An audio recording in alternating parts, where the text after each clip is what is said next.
All right, picture the single most powerful person in global finance right now, a guy who controls $10 trillion. Well, he recently made a public statement that completely shocked the financial world.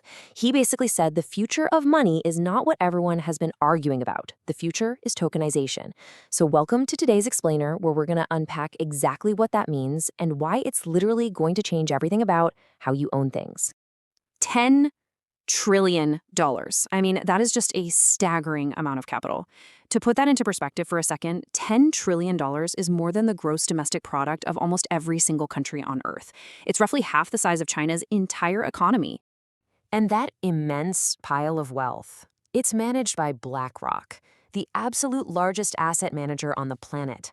Their CEO, Larry Fink, recently came out and stated with absolute clarity, the future of money is not Bitcoin, it's tokenization. Now listen, when the leader of an organization that controls that much of the world's wealth says this is the future, Wall Street doesn't just laugh it off. They literally take notes. So in this explainer, we're going to decode this massive shift together. First, we'll look at the hidden 1970s problem. Then, what tokenization actually is. Third, putting your house in your pocket. And finally, the $16 trillion shift. Okay, let's dive right into part one. The hidden 1970s problem. Finance's facade. To really get why tokenization is such a massive game changer, you've kind of got to realize just how broken our current financial plumbing actually is. We just accept it every single day, right? I mean, on the surface, finance looks incredibly modern. We've got instant apps, flashing green candles, sleek 24/7 user interfaces. But under the hood, wow. Totally different story. It basically runs on infrastructure that was built back in the 1970s. Just think about it for a second. You tap buy on a stock on your smartphone, but depending on where you live, it still takes 1 to 2 full business days before that stock is truly legally yours. And the fact that the stock market closes at 4 p.m., that's absurd. Actually, scratch that. It's more like money suddenly deciding it needs a bedtime. And selling something big like a building, that takes months of brokers, lawyers, and endless paperwork, with someone taking a fee at every single step. So, to understand why this happens, we need a quick history check. Back in 1968, Wall Street was actually drowning in so much physical paperwork that the New York Stock Exchange had to shut down an extra day every single week just to let the clerks catch up. It was a massive crisis. So, in the 1970s, they upgraded from paper to early computers. The problem, though? They essentially just slapped a digital coat of paint on a deeply broken, clunky system and then, well, mostly stopped evolving. The core architecture hasn't truly changed since. Here's the painful everyday reality of a single trade. When you hit buy, your broker talks to an exchange, the exchange talks to a clearinghouse, and the clearinghouse talks to 2 different custodian banks. Every single one of these middlemen keeps their own completely separate ledger. They each have their own disconnected copy of the truth. So humans and outdated computer systems are constantly having to reconcile all these different ledgers against each other. That is exactly why settlement takes days. It's not some fundamental limitation of physics, it's just endless paperwork. But look, we've actually lived through this exact kind of technological leap before. Before the internet, sending a message meant relying on the post office. It took days, involved physical objects, and required a whole chain of middlemen. Then, email arrived. Notice what email did here. It didn't make the post office truck drive a little bit faster. It removed the post office from the process entirely. It made messaging instant, global, and practically free. Well, folks, global finance is about to have its email moment. Which brings us to part 2. What tokenization actually is. Finance's email moment. So this is the true email moment that's going to replace all that outdated 1970s plumbing.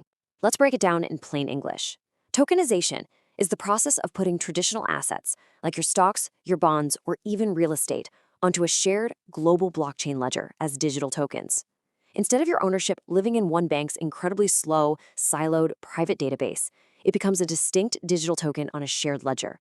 And because that ledger is shared universally, there's only one undeniable truth. And having that single source of truth, it unlocks 3 massive technological upgrades. First up, instant settlement. We go from waiting full days to settling a transaction in roughly 3 seconds. Second, we get 24/7 global markets. No more 4 p.m. closing bells. The market runs continuously. It never sleeps. And third, code replaces the middlemen. Those intermediaries who only exist to pass paperwork back and forth, they're totally replaced by efficient automated code. Your ownership moves just as quickly as sending a text message. Now, you might be sitting there wondering, okay, but why is this happening right now? Well, for the first time, all the pieces are finally in place. The technology behind shared ledgers is totally proven.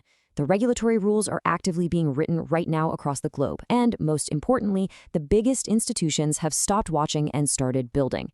Players like BlackRock have already launched live tokenized funds operating on public blockchains.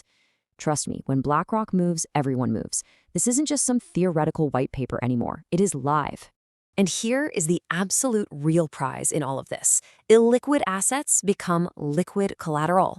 Think about it. Right now, a commercial building is essentially frozen wealth. It's huge, it's expensive, and it is very slow to sell. But if you tokenize that building, you can slice it into 1 million digital tokens. Suddenly, anyone can own $50 worth of a skyscraper and sell that fractional ownership slice in seconds on a global market. Wealth that has been frozen for decades can finally move freely. All right, let's move to part 3. The house in your pocket, making it personal. It's time to pull these huge macroeconomic concepts right down to your everyday life. To understand how this becomes deeply personal, we need to quickly talk about what DeFi is. Decentralized finance, or DeFi, basically means accessing financial services, like taking out a loan, entirely through code and blockchain networks. You are completely bypassing traditional banks and human managers. Just imagine for a second that your own house is tokenized. Your deed is a secure digital token right there on your phone. One day, you need cash urgently. Now, today, you'd have to book a bank meeting, gather endless paperwork, and wait 3 long weeks for an underwriter's approval, right? But in a tokenized DeFi world, you simply open an app, pledge your house token as collateral, and a loan lands in your account in about 30 seconds. No branch, no bank manager in sight. So here's a direct gut check question for you. If you needed funds, would you rather sit through a 3-week bank approval process or just take a 30-second DeFi loan? Which leads us perfectly into part 4, the $16 trillion shift, following the money.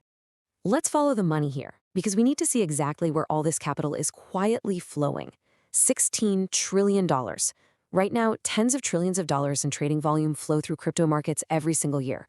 All that capital has to find somewhere productive to land. And the magnet pulling it all in? Tokenized real-world assets. Leading analysts like Boston Consulting Group are projecting that we could see up to $16 trillion in tokenized assets by the year 2030. I mean, that is an earth-shattering amount of wealth migrating to a brand new system. It perfectly explains why the major legacy banks aren't fighting this future. They're quietly building it. But hey, let's pause for a quick, impartial reality check here. Because in this explainer, you deserve the honest truth, not just the hype. And just to be super clear, none of this is financial advice. The truth is, tokenization still faces very real hurdles. We're looking at massive regulatory uncertainties across different countries. There are real risks of security bugs when you're relying entirely on code. And right now, there are competing standards, meaning different systems don't always communicate perfectly. Inevitably, some projects are going to fail loudly as this whole technology matures. But honestly, even with those hurdles in mind, the big takeaway here is this. Watch the money, not the noise. The largest, most influential asset managers in the entire history of finance are actively rebuilding the fundamental markets on blockchain rails. This is definitely not a passing trend. This is a definitive direction for the entire global economy. Our financial system is literally undergoing its biggest upgrade in 50 years. So I'll leave you with this final thought. Would you tokenize your house to secure a 30-second loan? I really want to hear what you guys think, so definitely drop your answer in the comments below. I read all of them. And hey, if you want to understand this massive wealth shift before the rest of the crowd does, it pays to know where to look. Make sure you follow Daily by Nelson, because the future doesn't wait, and now neither does money. Thanks for hanging out with me for this explainer. Keep learning, and I'll catch you in the next one.